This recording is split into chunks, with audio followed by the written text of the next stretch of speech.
오늘 우리 귀한 예배에 나오신 것을 진심으로 환영하고 축복합니다. 우리 함께 인사하겠습니다. 할렐루야.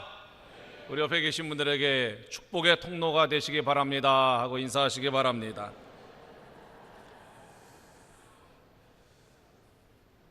오늘 하나님께서 우리에게 주시는 말씀의 제목을 따라하시기 바랍니다. 부활의 증거들, 빈 무덤.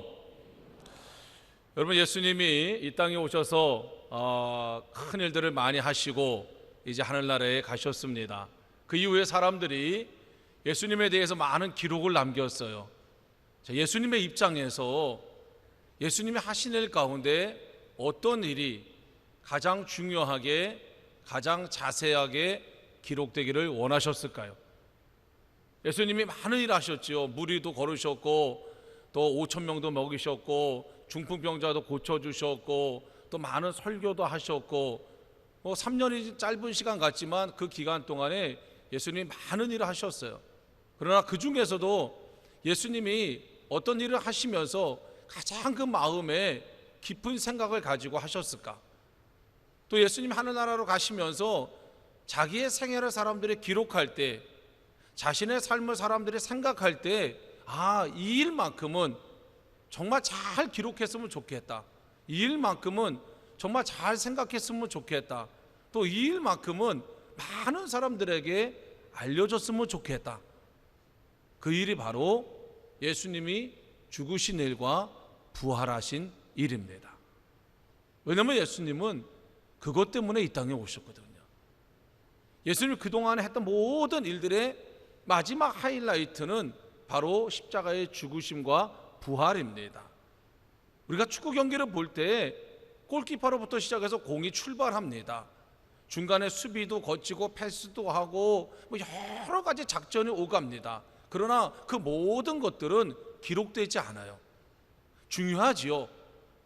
그러나 역사에 기록되기 원하는 것은 골이 들어가는 장면이고, 사람들이 가서 얘기할 때는 골키퍼로부터 공이 나와서 이렇게 이 얘기는 아무도 안 합니다. 골이 들어갔어. 그래서 우리가 이겼어. 누가 골을 넣었어. 그 이야기만 전해집니다.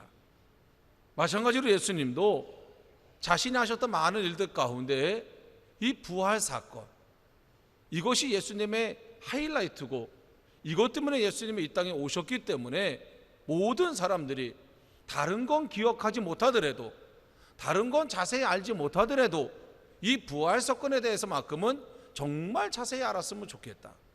그리고 다른 많은 이야기도 사람들에게 알려줘야 되지만, 특별히 예수님이 부활하셨다는 그 사실은 정말 많은 사람들에게 알렸으면 좋겠다 하는 게 예수님의 마음입니다. 그래서 오늘도 저는 그 부활에 대한 이야기를 여러분들과 나누려고 하고, 특별히 그 부활에 대해서 자세히 기록된 성경의 내용을 가지고 우리가 함께 정말 부활이 사실이었는지, 그게 사실이라면 우리는 어떻게 살아야 되는지, 그것에 대해서 우리가 잠시 함께 은혜를 나누려고 합니다. 여러분, 우리가 살다 보면 여러 가지 논란을 합니다. 이게 맞아, 이게 틀려. 어떤 경우에는 이런 일이 있었어, 아니야 없었어, 많은 걸 가지고 다툽니다. 그런데 그 다툼을 딱 끝내는 한 가지가 있어요. 그걸 우리는 증거라 그럽니다. 증거를 대봐 얘기합니다. 그래서 증거를 딱 대면 그거로 끝납니다. 옛날에는 지문이라는 게 있어요. 지문. 여러분들 이게 이 손바닥에 있는 지문, 이 지문이 굉장히 중요했습니다. 그래서 도둑놈들이 도둑질하고 나서 나는 도둑질 안 했다고 막 우깁니다. 그러면 경찰들이 투명 스카치 테이프를 가져가서 손잡이를 딱 이렇게 말아요. 내가 두두두둑 뛰면은 거기에 지문이 찍혀 나옵니다. 그리고 그 지문을 보여주면 그거로 논란이 종지부가 됐어요. 요즘은 그런 방식을 잘 쓰지 않습니다. 그러나 요즘은 CCTV라는 게 있어요. 이게 정말 무서운 겁니다. CCTV에 딱 찍히면 그거 더 이상 얘기할 거리가 없습니다. 막 소리를 지르다가도, 막 주장하다가도 CCTV를 딱 보여주면 그건 그대로 끝나는 겁니다. 여러분도 자동차마다 다 블랙박스라는 것을 달고 다닙니다. 이게 정말 중요하잖아요. 이거 왜 달고 다니십니까? 교통사고가 딱 났을 때 옛날에 내려서 멱살 잡고 싸웠어요. 큰 소리 치는 사람이 이겼습니다. 지금은 아무 소용없어요.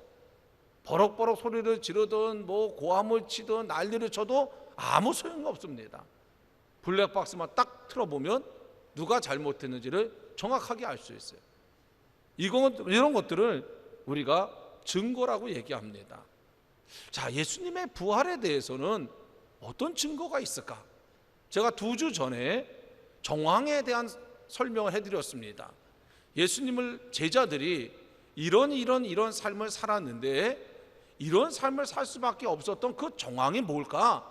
그 이유가 뭘까? 그것을 거꾸로 추적해 보니까 전혀 다른 이유는 발견할 수 없고 오직 한 가지, 부활한 예수님을 만났다는 것. 그 이유밖에는 찾아내지를 못했어요. 오늘은 제가 그런 정황이 아니라 누구도 부인할 수 없는 그런 증거는 혹시 없을까? 예수님 당시에도 아마 부활한 예수님을 본 사람들은 예수님이 부활했다고 막 얘기했을 거고, 또 보지 못한 사람들 가운데는 에이, 어떻게 죽은 사람이 부활했냐고 그러면서 그 부활을 거부했던 사람들도 있었을 것입니다. 그때 필요한 게 뭐냐면 증거예요. 그러면 예수님의 죽으심과 부활에 있어서 가장 중요한 증거는 뭘까요? 그건 딱 한 가지입니다. 시신입니다. 시신. 예수님의 시신이에요. 많은 사람들이 얼마나 많은 사람들이 와서 예수님은 부활하셨다 그러고 부활하신 예수님이 이것도 하셨다 그러고 저것도 하셨다 그러고 막 얘기하지만, 만약에 어떤 한 사람이 야, 그런 거짓말 시키지 마, 예수님이 묻혀있는 무덤 있잖아, 거기에 가서 시신을 봐봐, 너희가 예수님의 얼굴을 알잖아, 가서 봐봐 예수님이 거기 계신지 안 계신지. 그리고 사람들이 가서 만약에 무덤에서 예수님을 발견했다면 부활은 아무도 믿지 않을 것입니다. 그런데 참 놀라운 것은 그 당시에 예수님을 십자가에 못 박았던 사람들이 있어요. 그 사람들 우리가 대제사장들이라 그러고 또 바리새인들이라 그럽니다. 이 논란 가운데 그 대제사장들과 바리새인들이 이 논란을 부활했냐 안 했냐 이것을 아주 쉽게 해결할 수 있었어요. 그냥 무덤에 가서 봐라. 근데 누구도 그 얘기를 못합니다. 왜 그 얘기를 못할까요?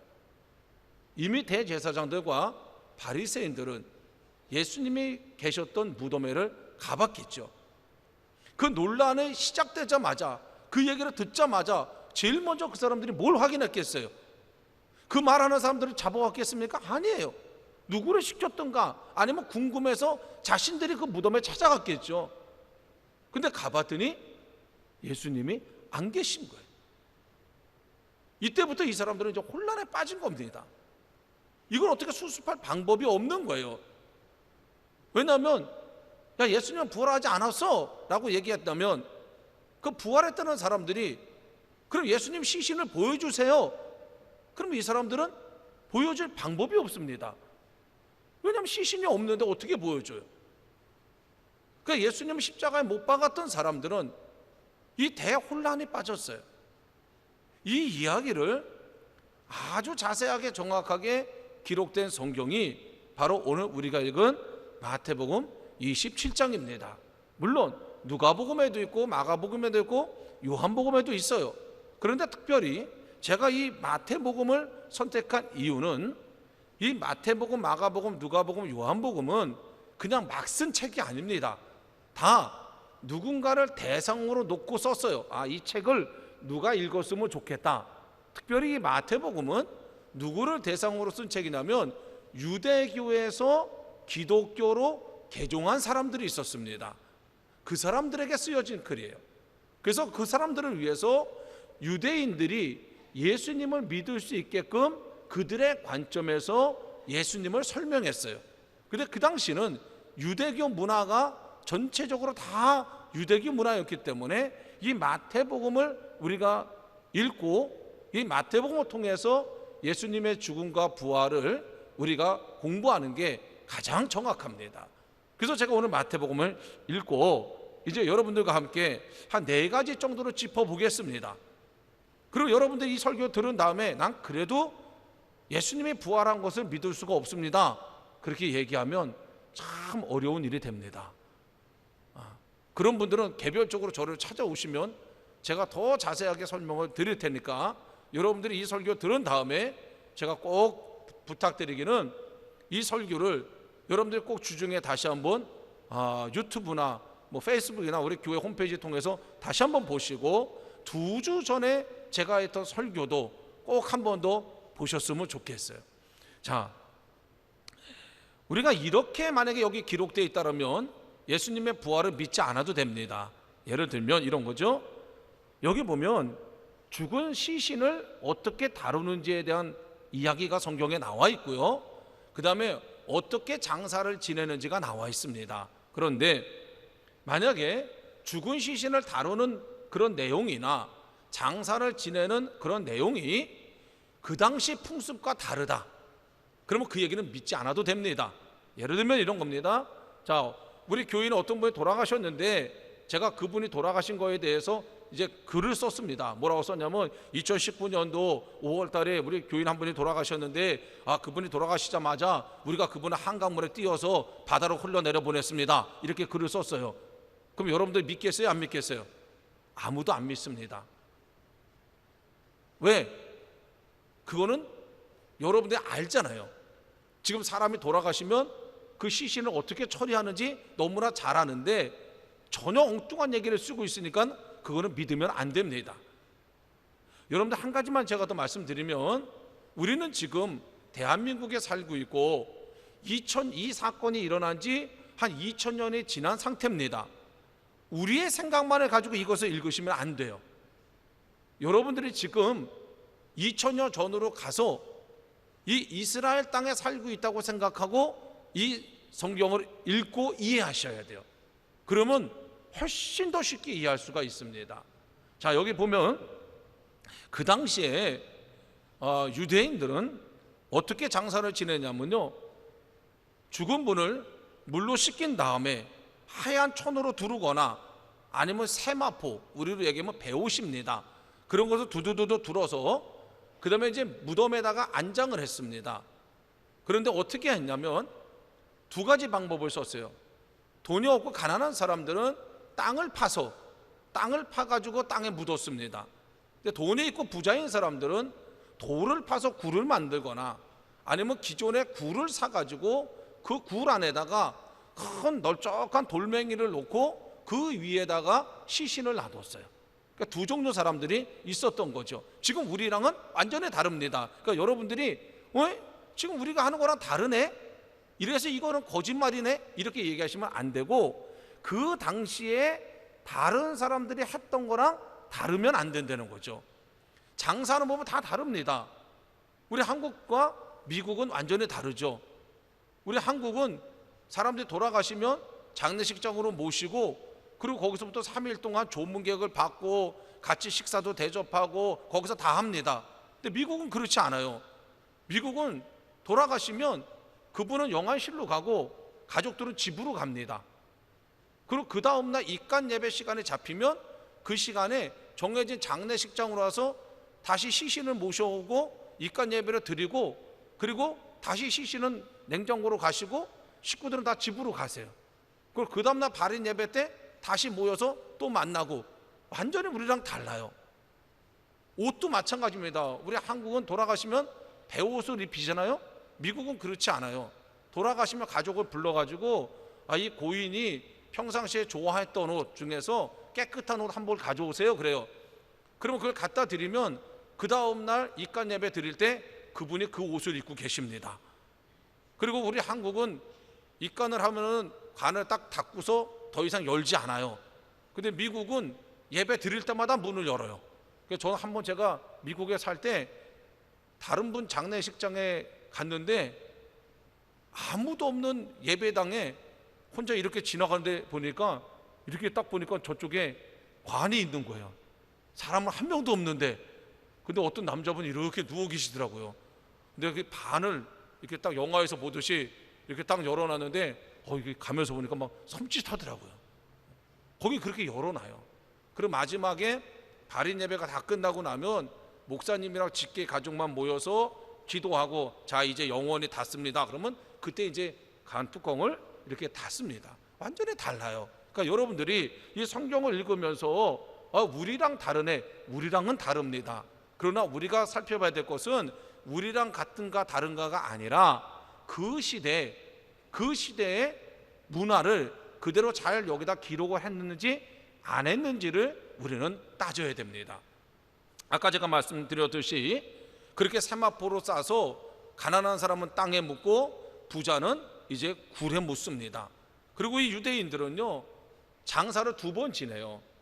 한 번은 그냥 그렇게 굴 속에다 놔둔 다음에 한 1년 동안 놔둡니다.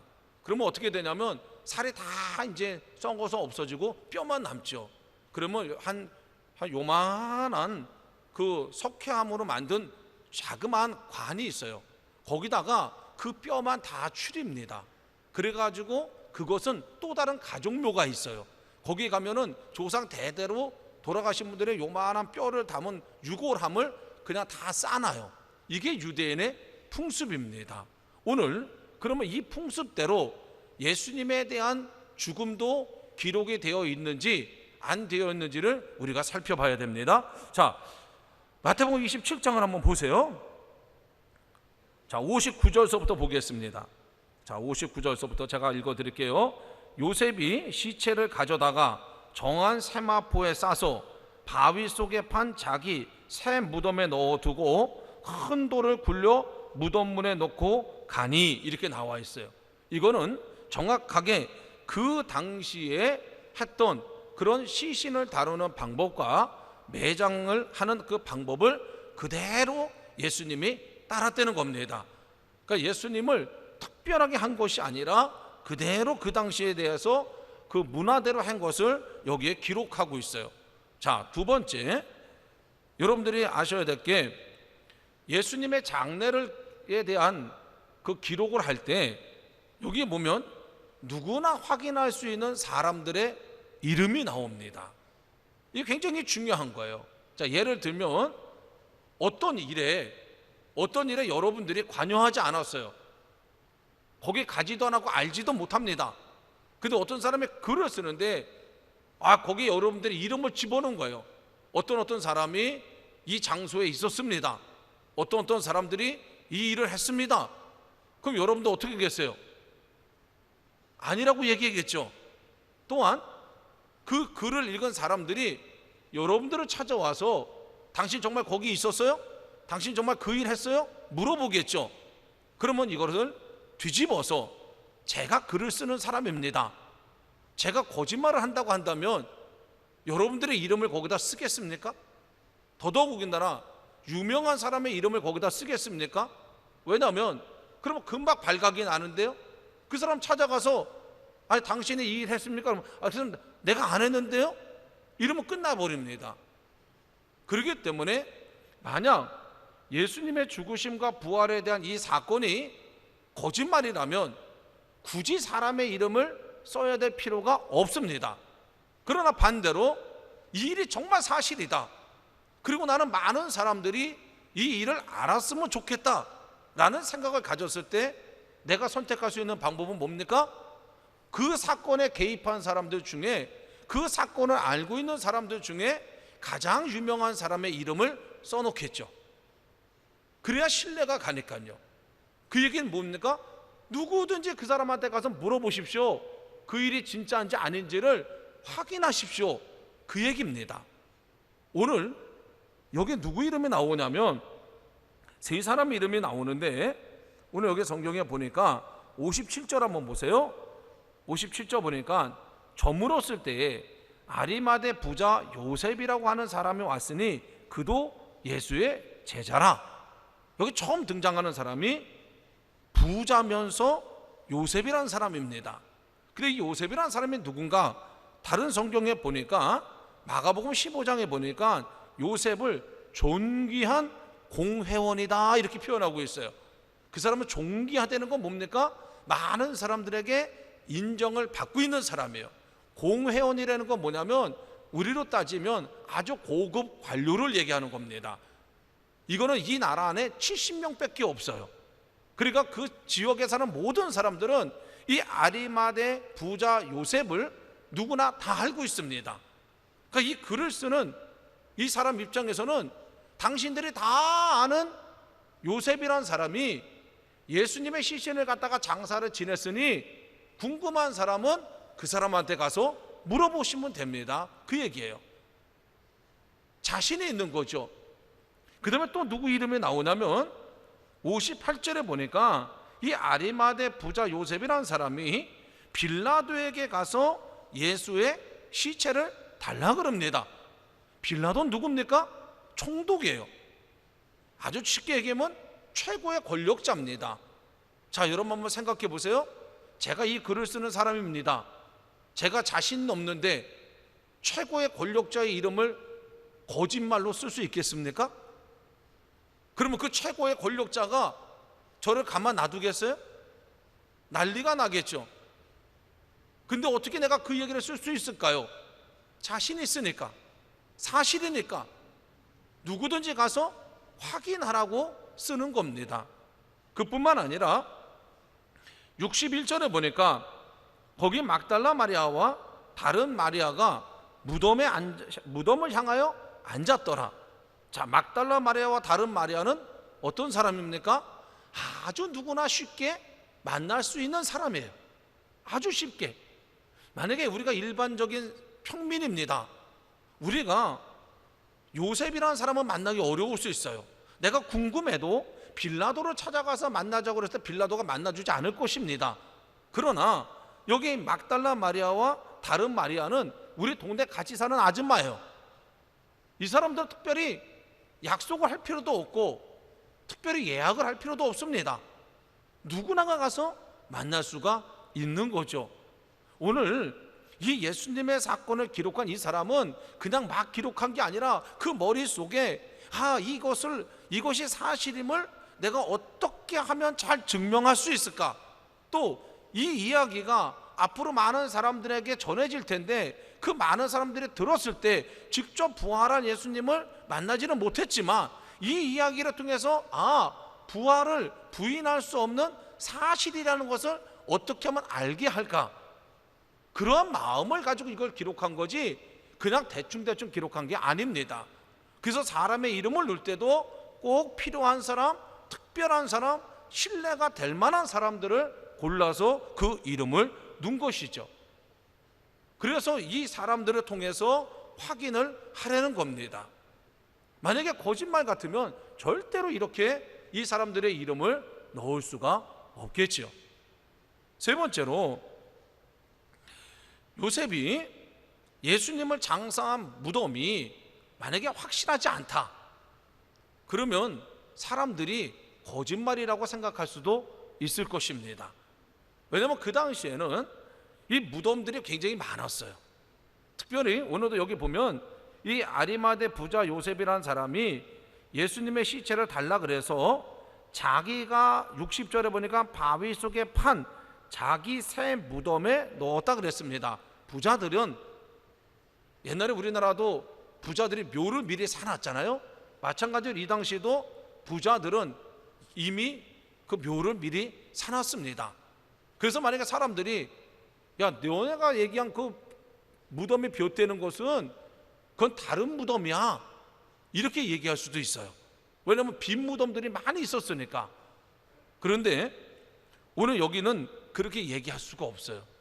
왜 얘기할 수가 없냐면 이미 그 무덤을 실제로 보고 그 무덤을 알고 있었던 사람들이 너무 많아요. 예를 들면 아까도 제가 말씀드렸지만 거기 막달라 마리아와 다른 마리아가 무덤을 향하여 앉았더라. 그럼 우리가 한번 추측해보자는 거죠. 자, 그러면 예수님을 무덤에다가 안치할 때 그러면 아리마대 부자 요셉 한 사람이랑 그 다음에 막달라 마리아랑 다른 마리아랑 그럼 3명 있었을까요? 그러면 이 최고 권력가인 이 아리마대 부자 요셉이 예수님의 시신을 빌라도에서부터 들어가지고 자기 손으로 들고 가가지고 무덤에다 넣고 거기는 막달라 마리아랑 다른 마리아 두 명만 있었을까요? 아니죠. 이 사람이 자기가 들고 갔겠습니까? 다 자기 부하들 시켰겠죠. 그리고 막달라 마리아와 다른 마리아가 거기서 앉아서 구경을 했으면 아마 모든 동네 사람들이 다 와서 구경했겠죠. 우리가 충분히 이거는 상식적으로 추측이 가능한 얘기 아닙니까? 그러니까 상당히 많은 사람들이 예수님의 무덤이 어디 있는지를 이미 다 알고 있었던 거죠. 그렇기 때문에 시신이 없어졌을 때도 그 상대방 사람들이 거짓말을 시키기가 굉장히 어려웠던 겁니다. 또 62절에 보면 62절서부터 이런 얘기가 나옵니다. 무슨 얘기가 나오냐면, 자 62절서부터 한번 보세요. 그 이튿날은 예비일 다음 날이라 대제사장들과 바리새인들이 함께 빌라도에 모여 가로되 주여 저 유혹하던 자가 살았을 때에 말하되 내가 사흘 후에 다시 살아나리라 한 것을 우리가 기억하노니 그러므로 분부하여 그 무덤을 사흘까지 굳게 지키게 하소서. 그의 제자들이 와서 시체로 도적질하여 가고 백성에게 말하되 그가 죽은 자 가운데서 살아났다 하면 후의 유혹이 전보다 더 될까 하나이다 하니 빌라도가 가로되 너희에게 파수꾼이 있으니 가서 힘대로 굳게 하라 하거늘 저희가 파수꾼과 함께 가서 돌을 임봉하고 무덤을 굳게 하니라 그랬어요. 무슨 얘기입니까? 결국은 대제사장들도 예수님의 무덤이 어딘 줄 알았고 또 그 대제사장들이 보낸 파수꾼들도 예수님의 무덤이 어디 있는 줄 정확하게 알았다는 거예요. 그러니까 결국은 많은 무덤 때문에 예수님이 없어졌는데 이 사람들이 그런 거죠. 그 예수님은 무덤 안에 있는데 이 사람들이 착각해가지고 빈 무덤에 가가지고 무덤이 비었으니까 예수님이 부활했다고 거짓말 시킨 거다. 이거는 성립이 되지 않습니다. 왜냐하면 너무나 많은 사람들이 무덤을 알아요. 설령 한두 사람이 그렇게 실수를 해서 자 예수님이 부활하셨대 그러면 그 무덤이 어딘지 아는 많은 사람들이 제일 먼저 뭐 했겠어요? 예수님이 묻혀있는 그 무덤에 가서 확인했겠죠. 그 사람들이 확인하지 않겠습니까? 근데 가서 확인했는데도 예수님이 안 계실 때 우리가 내릴 수 있는 결론은 그 사람들이 아직 장사 지내지 않은 빈 무덤을 보고 가서 착각한 것이 아니라 예수님이 계셨던 그 무덤을 가서 봤다고 밖에는 우리는 말할 수가 없습니다. 마지막 네 번째로요, 이 빈 무덤을 확인한 사람들이 있었어요. 확인한 사람들이, 그 확인한 사람들에 대한 이야기가 이 성경에 나옵니다. 먼저 28장 마태복음 28장 5절 6절에 보니까 뭐라 그러냐면요, 천사가 여자들에게 일러 가로되 너희는 무서워 말라. 십자가에 못 박히신 예수를 너희가 찾는 줄을 내가 아노라. 그가 여기 계시지 않고 그의 말씀하시던 대로 살아나셨느니라. 와서 그의 누우셨던 곳을 보라. 결국은 이 여인들이 예수님의 무덤에서 천사들을 만났던 이야기를 기록하고 있어요. 그런데 이 여인들은 예수님 편입니다. 그래서 그건 예수님 편 사람들이 지어낸 거니까 그건 믿을 수가 없어요, 그렇게 얘기할 수도 있어요. 근데 또 하나 중요한 사실이 있는데 그게 뭐냐면 28장 11절 이하입니다. 뭐라 그랬냐면 여자들이 갈제 파수꾼 중 몇이 성에 들어가 모든 된 일을 제사장들에게 고하니 그들이 장로들과 함께 모여 의논하고 군병들에게 돈을 많이 주며 가로되 너희는 말하기를 그의 제자들이 밤에 와서 우리가 잘 때 그를 도적질하여 갔다고 해라. 자, 만약에 그의 제자들이 와서 예수님을 훔쳐갔다 그러면 이건 사실인데 뭐해로 이 군인들에게 돈을 주면서 돈을 줘야 될 이유가 뭐가 있습니까? 만약에 예수님의 제자들이 예수님을 훔쳐갔다 그러면 이 사람들이 해야 될 일은 거기를 지키고 있던 이 군인들을 아주 심하게 처벌해야죠. 그게 당연한 거 아닙니까? 그런데 돈을 줘서 보냈다는 거예요. 이거는 우리가 상식적으로 이해할 수가 없습니다. 또 하나 어떤 사람들은 뭐라고 얘기하냐면요, 제자들이 진짜로 밤에 와서 가져간 거 아닙니까? 자, 두 가지 한번 생각해 보세요. 아니, 어저께 예수님을 배반하고 도망갔던 제자들이 왜 살아있는 예수님도 아니고 왜 죽은 예수님을 가져갑니까? 한 가지라도 이유를 한번 생각해 보세요. 어저께까지도 배신하고 도망갔던 제자들이 왜 오늘 와서 죽은 예수님을 가져갑니까?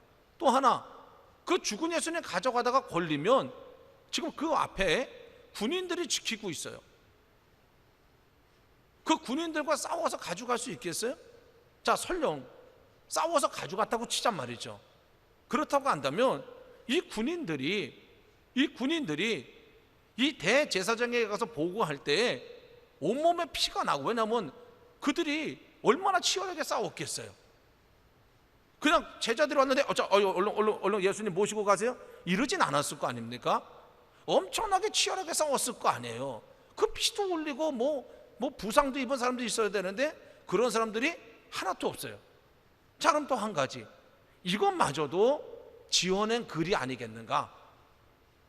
그렇다고 한다면 그럴싸하게 지어냈어야 되는 게 첫 번째, 좀 그럴싸하게 지어냈어야지. 이건 그럴싸하지 않잖아요. 자, 두 번째, 그러면 이 글을 읽은 이 대제사장들과 이 군인들이 이 글 쓴 사람을 가만 놔두겠어요? 여러분 같으면 가만 놔두겠습니까? 여러분들에 대해서 거짓말로 글을 썼으면 여러분들 그 사람들 가만 놔두겠어요? 더군다나 이 사람들은 최고의 권력을 가진 사람들인데, 예수님을 십자가에 못 박은 사람들인데 자기들에 대해서 거짓말을 썼다, 그걸 가만 놔두겠어요? 그건 상식적으로 이해할 수가 없는 겁니다. 사랑하는 성도 여러분, 여러분들이 잘 성경을 다시 한번 집에 가서 잘 읽어보세요. 이 성경을 읽어보면 우리가 예수님의 죽으심과 예수님의 부활에 대해서 안 믿을 수가 없어요. 이것이 사실이 아니라고 얘기하기가 상당히 어렵습니다. 지금까지 기독교를 반대하는 수많은 사람들이 있었습니다. 그 사람들은 딱 한 가지만 노력했어요. 뭐냐면 예수님의 죽으심과 예수님의 부활이 거짓이라는 것을 밝혀내자. 왜냐하면 그거로 끝나면 다 끝나는 겁니다. 그게 밝혀지면. 근데 그 수많은 사람들이 들러붙어서 그렇게 애를 쓰고 노력했는데도 그걸 밝혀내지 못했어요.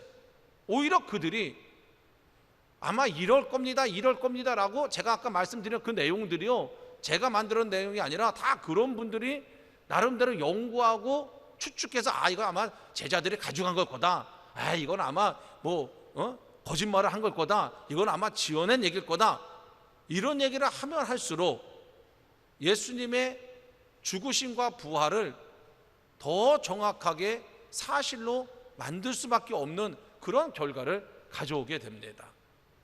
그래서 내린 결론은 누구도 예수님의 죽음과 부활에 대해서는 이것은 거짓이다, 이것은 사실이 아니다, 이렇게 얘기할 수 있는 사람은 없어요. 문제는 사실이라도 믿지 않는 사람들도 있다는 겁니다. 사실이라도 거부하는 사람들도 있다는 거예요. 이게 안타까운 겁니다. 그래서 우리가 해야 될 일이 뭔가, 우리는 두 가지 마음을 먼저 가져야 됩니다. 이 죽으심과 부활이 사실이라는 이 앞에서 우리는 두 가지 마음을 갖는데, 하나는 감사한 마음입니다. 내가 뭐길래, 내가 뭘 했길래, 내가 얼마나 대단하길래 예수님이 이 고난을 받으면서 죽으셨을까? 우리 자신의 삶을 되돌아보면서 정말 나 같은 사람을 위해서 예수님이 하늘의 보좌를 버리시고 이 땅에 와서 죽으셔야 됐는가? 내가 그만한 가치가 있는가? 그 앞에 우리는 그저 감사한 마음뿐입니다. 또 하나는 예수님이 그렇게 죽으셨다가 부활하신 다음에 우리를 향한 기대는 한 가지였어요. 정말 멋있게 살아라. 내가 너희에게 죄를 용서하고 새로 살 수 있는 기회를 줬으니 정말 귀하게 살아라. 정말 하나님의 자녀답게 살아라. 너희는 더 이상 어둠의 자녀가 아니고 빛의 자녀니 빛의 자녀답게 살아라. 근데 우리는 과연 빛의 자녀답게 잘 살고 있는가? 이것 때문에 미안한 거예요.